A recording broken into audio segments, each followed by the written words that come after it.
चलो आज का क्लास शुरू करता है फिर से। तो हम लोग अभी तक क्या देखे कि अंग्रेजी एक भाषा है, अंतर्राष्ट्रीय भाषा है, ग्लोबल लैंग्वेज है। अंतर्राष्ट्रीय भाषा और ग्लोबल लैंग्वेज में क्या क्या हम समझते हैं। अंतर्राष्ट्रीय भाषा का मतलब होता है जहाँ की ये भाषा है। अंग्रेजी कहाँ की भाषा है? इंग्लैंड की भाषा है। जहाँ की ये भाषा है उस देश को छोड़ करके और देशों में उसका यूज किया जाता है। तो जैसे दूसरे देश में हम उसका इस्तेमाल किए, अंतर्राष्ट्रीय हो गया। अपने देश को छोड़ के भी, नहीं उसके देश को। अगर हम हिंदी यहाँ बोलते हैं और 4 देशों में हिंदी और बोली जाने लगे तो हिंदी भी अंतर्राष्ट्रीय हो जाएगी। लेकिन ग्लोबल का अर्थ हुआ कि ग्लोब देखा है ना, तो ग्लोब में क्या है कि ग्लोब पूरे पृथ्वी का चित्र बना हुआ रहता है। तो ग्लोबल का मतलब होता है पूरे पृथ्वी पर हर जगह, ठीक है ना। उसका अर्थ हुआ कि हर जगह, अब कोई भी जगह बाकी नहीं है जहाँ पर अंग्रेजी इस्तेमाल नहीं की जाती है। तो यहाँ पर हम देख लिए कि कब से कब तक अंग्रेजी का जो पीरियड रहा। तो ये सब जो लिटरेचर की बात है जो आगे और समझेंगे। हमको समझना है कि हम 0 से पढ़ रहे हैं, अभी तो हम ABCD पर भी नहीं पहुँचे हैं। हम ABCD भी सीखेंगे फिर से, तब ना वह शून्य स्तर से। ध्यान रखना है कि जो प्रश्न हम दे रहे हैं, प्रश्न को तुमको जुबान पर रखना है। अब ये पूछेगा अंग्रेजी क्या है, जवाब दे सकता है। अंतर्राष्ट्रीय भाषा है, जवाब दे सकता है। ग्लोबल लैंग्वेज है, जवाब दे सकता है। तो सारे क्वेश्चन को सॉल्व करते हुए उनको स्पोकन इंग्लिश में लाना है, ठीक है। तो हम यहाँ से चलते हैं कि इसमें एक चर्चा की गई जो यूनिवर्सल चर्चा है। यूनिवर्सल चर्चा क्या है? चलिए, अंतर्राष्ट्रीय भाषा है, ग्लोबल लैंग्वेज है, लेकिन लैंग्वेज है ना पहले, है ना। इसमें कहीं ना कहीं लैंग्वेज की भी चर्चा की गई होगी। ऊपर में देखिए, लैंग्वेज की चर्चा की गई होगी।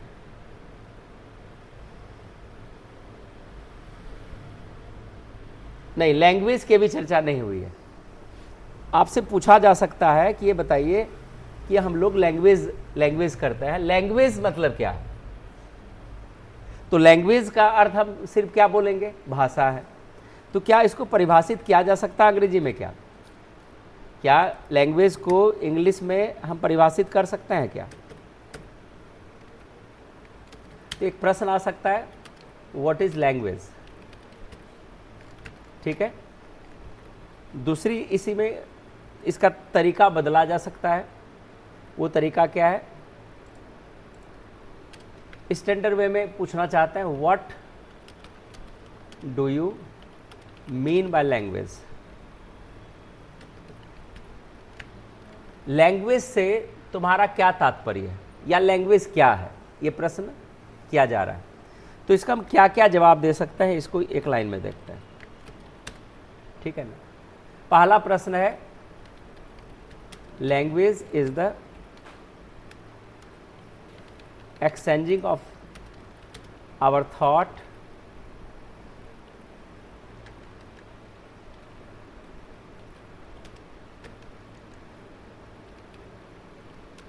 our thoughts in words। एक लाइन की परिभाषा है, सबसे छोटी है। क्या लिखे? Language is the exchanging of our thought in words. इसका क्या अर्थ हुआ, इसको हिंदी में भी देखेंगे यहाँ पर।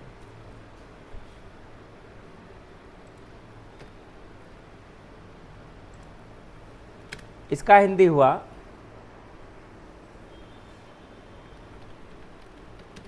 भाषा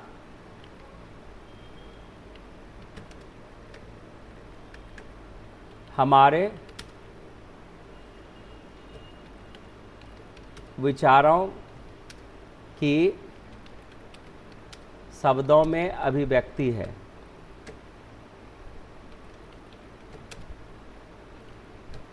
एकदम छोटा सा डेफिनेशन, याद हो जाएगा सबको। लैंग्वेज क्या है? एक्सचेंजिंग। एक्सचेंजिंग मतलब क्या हुआ? आदान प्रदान। अगर हमको भूख लगी है तो हम किसी न किसी वाक्य का इस्तेमाल करेंगे या किसी न किसी भाषा का इस्तेमाल करेंगे, तभी हम दूसरे को बता सकेंगे कि आपको भूख लगी। आप यहाँ पर अभी बैठे हुए हैं, आपका सिर दर्द कर रहा है, तो आप ज़रूर वहाँ पर अपने सीट पर खड़े होंगे और बोलेंगे सर मेरा सिर दर्द कर रहा है, हम घर जाएंगे। तो आपने जो वाक्य इस्तेमाल किया उस वाक्य का भी एक भाषा है। आप अपनी भाषा में, जो यहाँ की क्षेत्रीय भाषा है, उस भाषा में बोल सकते हैं, हिंदी में बोल सकते हैं, और दूसरे भाषा का आप सहायता ले सकते हैं। तो आपने अपने विचारों को किसी न किसी एक भाषा में व्यक्त किया, तो वही जो मीडियम है, वही जो माध्यम है, वही आपका भाषा का माध्यम, वही भाषा है। क्लियर, समझ रहे हैं ना? तो यहाँ पर एक प्रश्न और किया जा सकता है। ये प्रश्न क्या है, इसको गौर से देखना है। आखिर लैंग्वेज है, तो लैंग्वेज हम सीखेंगे कैसे? तो प्रश्न आएगा, how do we learn any language? इसका क्या अर्थ हुआ? किसी भी भाषा को हम कैसे सीखते हैं, या इसमें भी हम दे सकते हैं, how can we learn any language? हम किसी भाषा को कैसे सीख सकते हैं, ठीक है ना? आखिर क्या उसका तरीका है?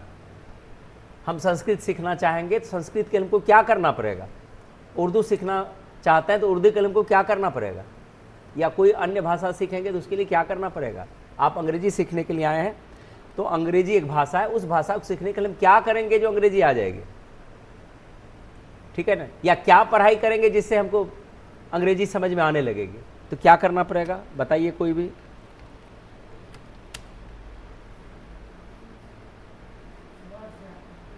अब देखो यहां पर to learn,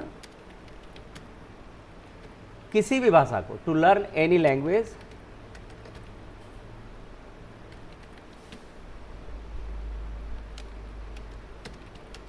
we have to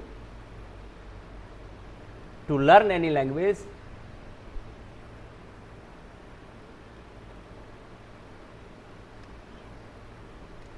यहां पर इस तरह से कर देते हैं, to learn any language we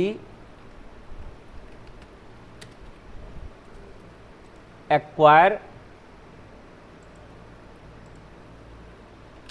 the knowledge of grammar.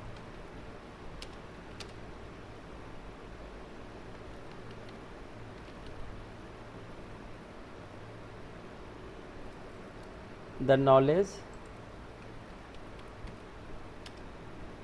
of grammar। किसी भाषा को सीखने के लिए हमको किसकी आवश्यकता होती है? किसी भाषा को सीखने के लिए हमको किसकी जानकारी चाहिए?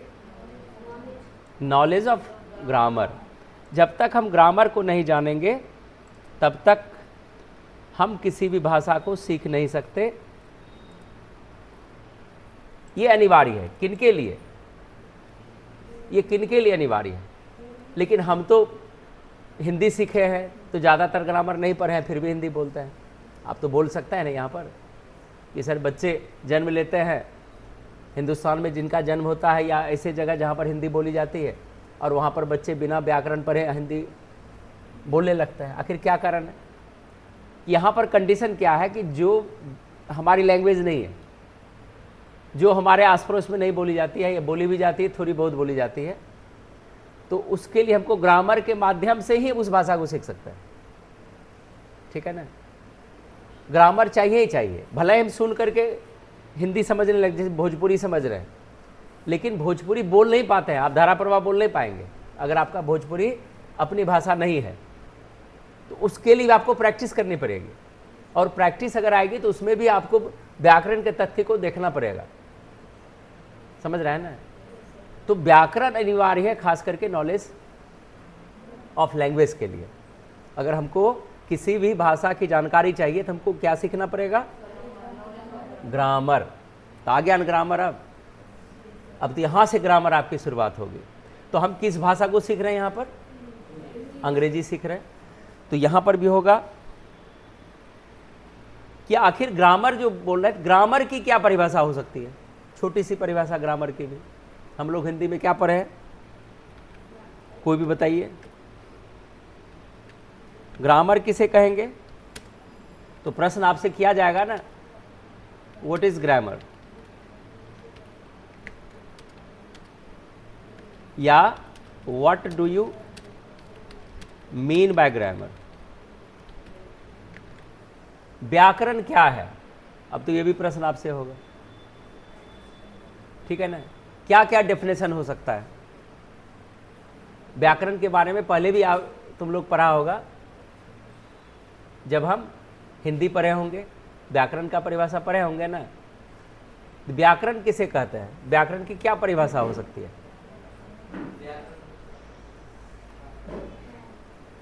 व्याकरण की परिभाषा बोलो।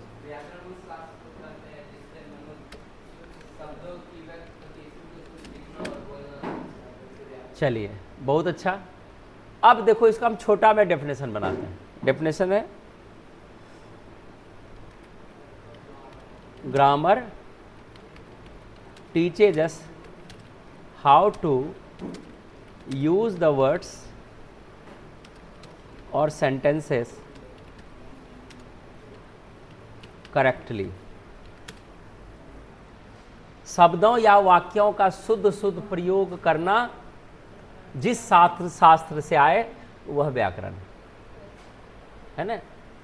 या व्याकरण वह शास्त्र है जो हमें शब्दों का या वाक्यों का शुद्ध शुद्ध प्रयोग करना सिखलाती है। क्लियर है? ठीक है ना? इसको हम हिंदी में लिख लेते हैं।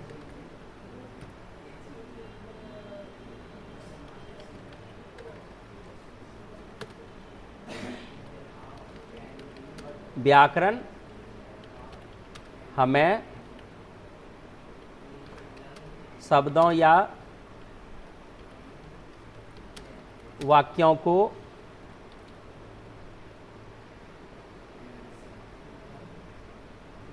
वाक्यों का कर देता है, शब्दों या वाक्यों का शुद्ध शुद्ध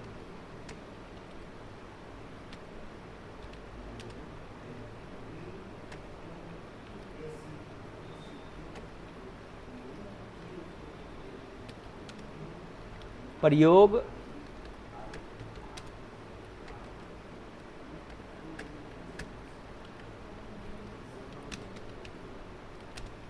करना सिखलाती है।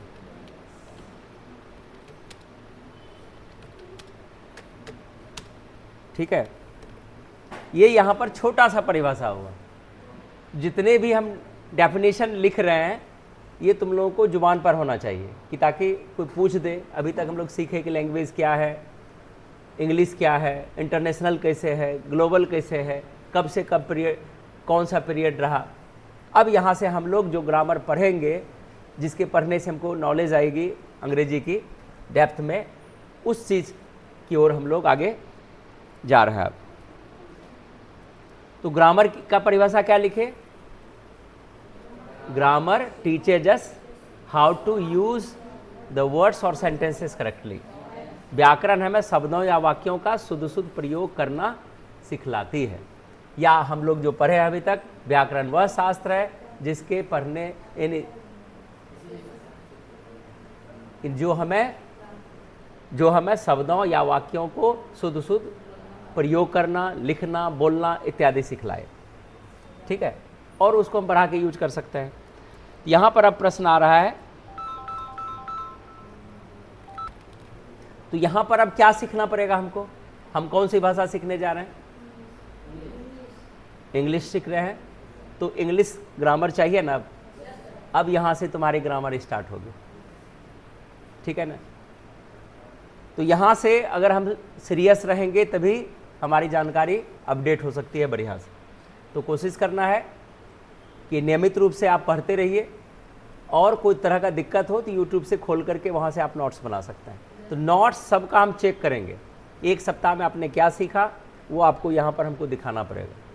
ठीक है ना? बहुत बच्चे ऐसे सुन लेते हैं, समझते हैं कि ये तो हम जानते ही हैं। आपको नोट्स बनाना पड़ेगा बढ़िया से। ठीक है? ताकि भविष्य में सब दिन के लिए जो चीज़ पढ़ चुके हैं उसको हम फिर अब क्या पढ़ना। ठीक है? तो चलिए देखते हैं आगे का प्रश्न। व्याकरण तो परिभाषा देख ही लिए, अब व्याकरण के पार्ट्स को देखेंगे, क्योंकि व्याकरण का परिभाषा सभी लैंग्वेज के लिए एक ही है। अब व्याकरण के पार्ट्स को देखेंगे कि अंग्रेजी व्याकरण में जो व्याकरण के पार्ट्स हैं वो किस तरह से विभाजित हैं। यहाँ पर प्रश्न आएगा, how many kinds of grammar are there in English language. अंग्रेजी व्याकरण में, यानी अंग्रेजी व्याकरण के कितने भाग हैं अंग्रेजी भाषा में, यानी इंग्लिश लैंग्वेज में अंग्रेजी व्याकरण के कितने भाग हैं? तो आंसर क्या बनेगा, कितने भाग हैं? कितने भाग हैं व्याकरण के, अंग्रेजी व्याकरण के, बताओ तुम लोग। देयर आर 5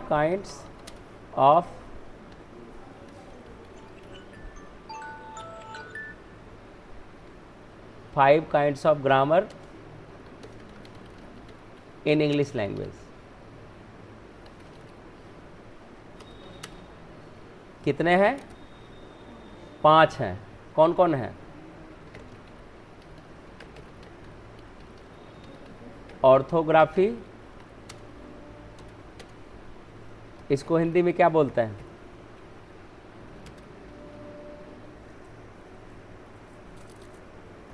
वर्ण विचार।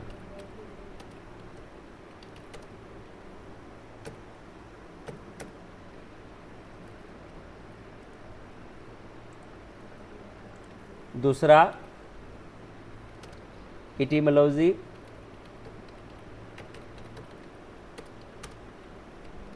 इसको क्या बोलेंगे? शब्द विचार।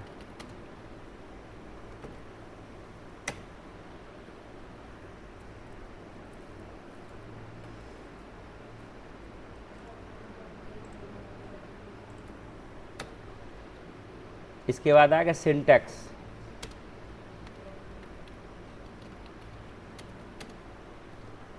इसको क्या बोला जाएगा?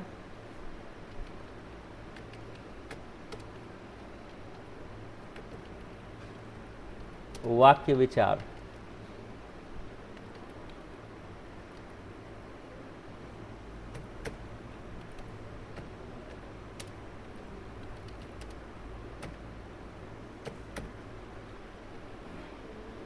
चौथा क्या होगा?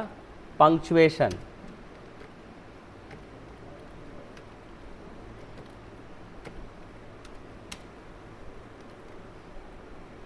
इसका हिंदी क्या होगा?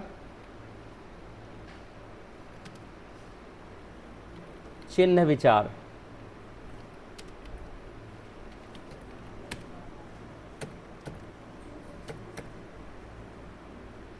और पांचवा है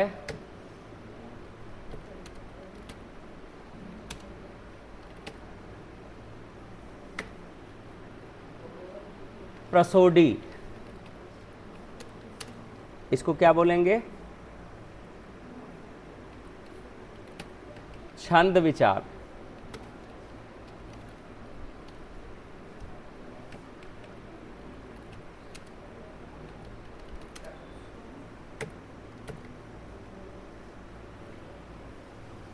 ये देखिए व्याकरण के भाग।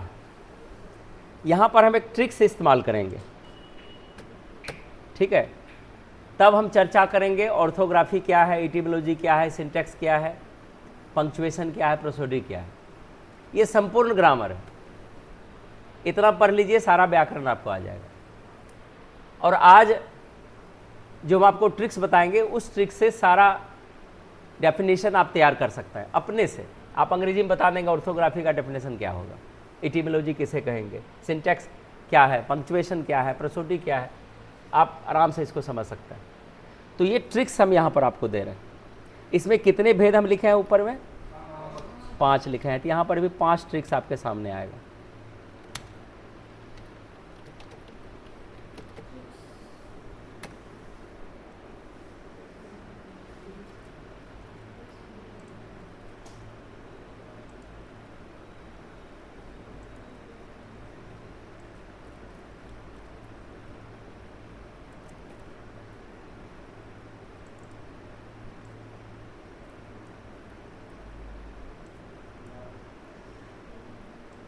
हम इसमें लिख देते हैं। 5 ट्रिक्स हम यहाँ पर लिखेंगे अभी।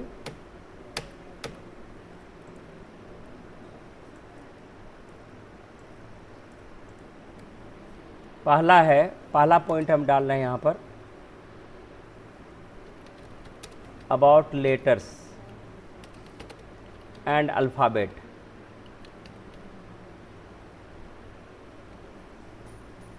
दूसरा ट्रिक्स लिखेंगे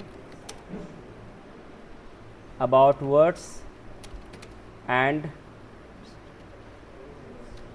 its origin.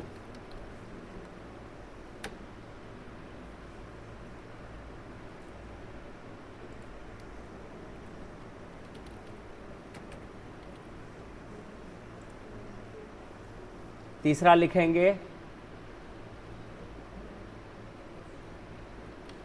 About correct order of sentences.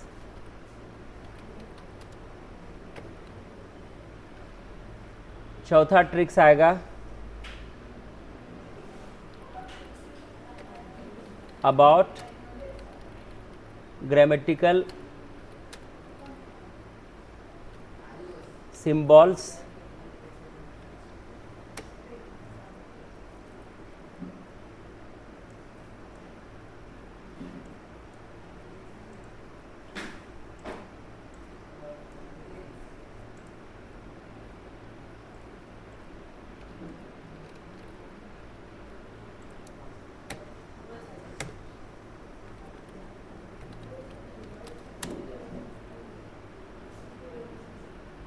अब पांचवा ट्रिक्स आएगा अबाउट फिगर ऑफ स्पीच। ये देखिए, ये हम क्यों लिखा रहे हैं ये अभी आपको बताएंगे हम यहाँ पर।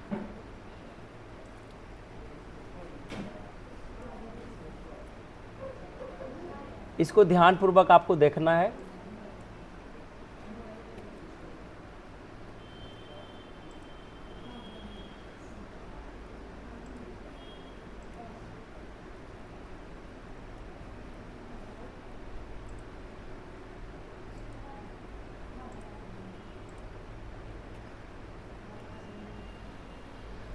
इसको दिख रहा है सबको? अब यहां पर दूसरा ट्रिक्स हम लिखाने वाले हैं। दूसरा ट्रिक्स है, ये ट्रिक 1 है और दूसरा ट्रिक्स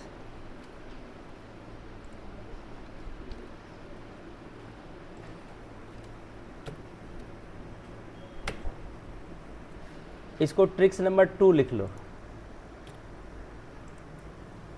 हम अभी किसी का भी परिभाषा पूछेंगे,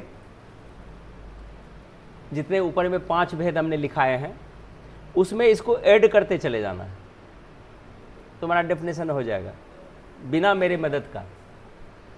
ठीक है, तो पहला हमारे पास क्या है यहाँ पर? पहला भेद क्या है? ऑर्थोग्राफी। तो एक ट्रिक्स और एक लाइन का ट्रिक्स है ये।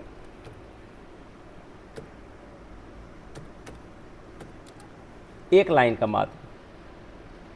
इसमें क्या करेंगे, जिसका परिभाषा हम बनाएंगे उसका नाम लिख देंगे और उसके आगे लिख देंगे is the branch of English grammar in which we study.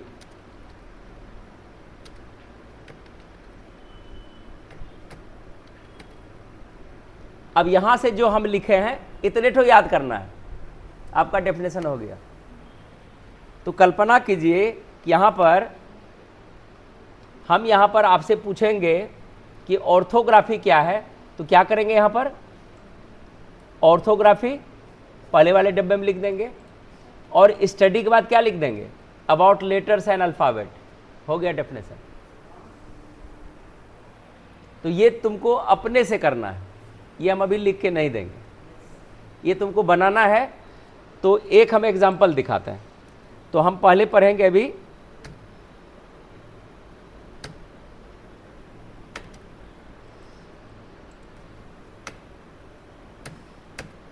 1 number में लिखेंगे ऑर्थोग्राफी।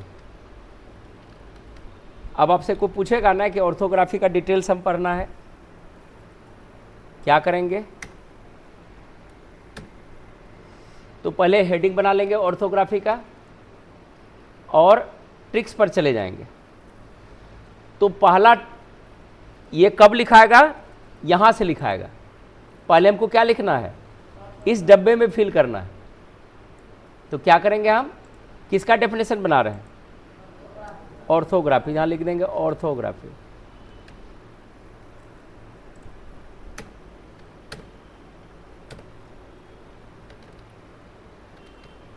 ऑर्थोग्राफी।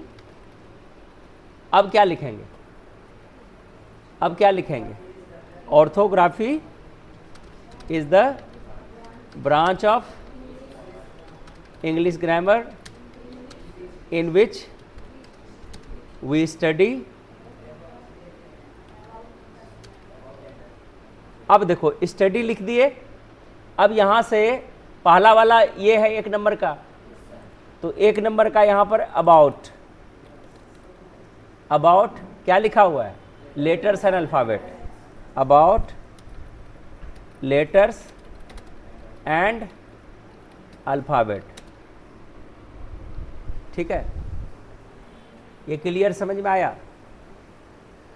अगर इसका हम हिंदी बनाएंगे, अभी आपको सबको इंग्लिश बनाना है।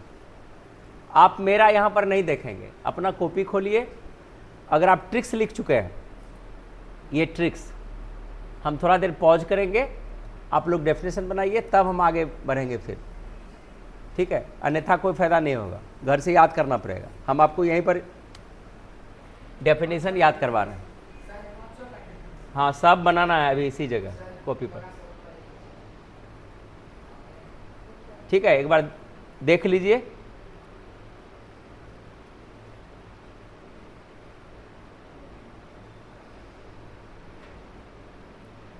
दो बस इतने देखना है, हम इसको छोटा कर देते हैं ताकि आपको दिखाई दे। ठीक है, आप सभी अपना अपना सब जितने भी भेद हम बताएं सबका डेफिनेशन अपने से बनाना है, और आप लिखेंगे तब हम आगे बढ़ेंगे। हम तब तक पॉज करके रुकते हैं। चलिए, हमको उम्मीद है कि आप लोग परिभाषा बनाना सीख लिए अपने से और अपने कॉपी में लिख चुके होंगे। तो हमने क्या ट्रिक्स बताया कि हमको जिसको भी डिफाइन करना है, तो यहाँ पर 2 ट्रिक्स रखे हैं कि ताकि हम जब तक तोड़ेंगे नहीं, क्योंकि हमको बोलने के लिए भी सीखना है।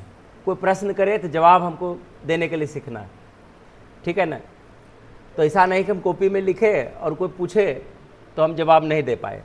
यहाँ पर देखिए, पहले के लिए हम अबाउट लेटर्स एंड अल्फ़ाबेट लिखे हैं, दूसरे के लिए about words and its origin या दियर ओरिजिन, तो ये लिखे हैं। About correct order of sentences लिखे हैं, अबाउट ग्रामेटिकल सिम्बॉल्स लिखे हैं, अबाउट फिगर ऑफ स्पीच लिखे हैं। दूसरा ट्रिक्स में यहाँ पर लिखे हैं कि जो भी परिभाषा हम बना रहे होते हैं, सबसे पहले उस शब्द को शुरू में रखेंगे और जहाँ से अबाउट लगा हुआ है स्टडी के बाद उसको जोड़ देंगे। तो इससे क्या हुआ कि आपको कम से कम is the branch of English grammar in which we study, तो याद हो गया पहले से। ठीक है ना? थोड़ा सा घर में मेहनत करेंगे। तो पहला है ऑर्थोग्राफी। तो ऑर्थोग्राफी को हमने शुरू में रख लिया। ठीक है, इसको रखा और चेंज कहाँ से किए? वी स्टडी अबाउट, यहाँ तक हम चेंज कर लिए, ये हम यहाँ पर जोड़े हैं। ठीक है, तो इसको कैसे पढ़ेंगे? आपसे पूछा जाएगा कि what do mean by orthography या what is orthography? You will reply orthography is the branch of English grammar in which we study about letters and alphabet. Hindi क्या लिखे हैं?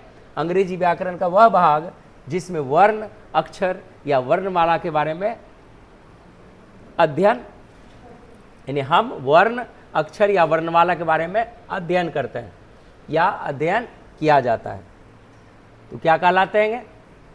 ऑर्थोग्राफी। ऑर्थोग्राफी में किसके बारे में अध्ययन करेंगे? वर्ण के बारे में,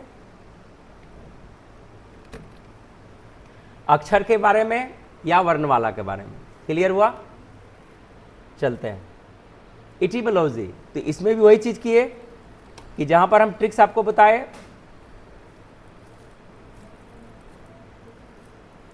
तो तो इटिमोलॉजी को हम यहाँ पर सेलेक्ट करते हैं, इसको यहाँ पर चेंज किए, फिर उसके बाद अबाउट यहाँ तक हम बदले, ठीक है। ये आपका एक्स्ट्रा जुट गया, बाकी वही है। तो इस क्या यहाँ पर बना, etymology is the branch of English grammar in which we study about words and its origin.